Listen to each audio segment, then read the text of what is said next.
Number 22 and 23 say, suppose the graph of f is given, describe how the graph of each function can be obtained from the graph of f.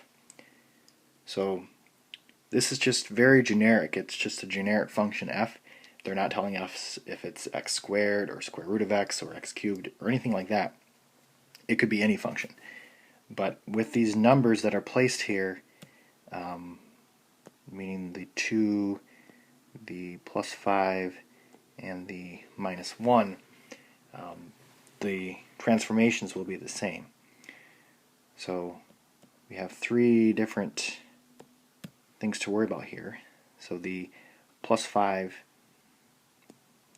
that's going to be left 5. The minus 1 is going to be down 1. And then the 2 being multiplied is going to be a vertical stretch of 2. Looking at 23, we actually have three things going on here. We have the 1, we have the negative sign here, and we have the negative sign here. So the 1, this is a positive 1, so it's a 1 being added, and it is on the outside. So that actually means up 1.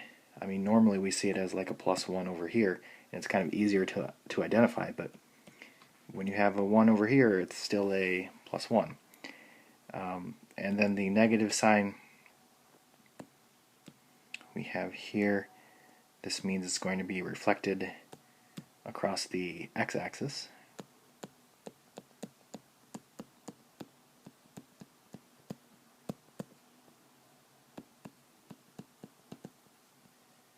And then the negative sign here, it's going to be reflected across the y-axis.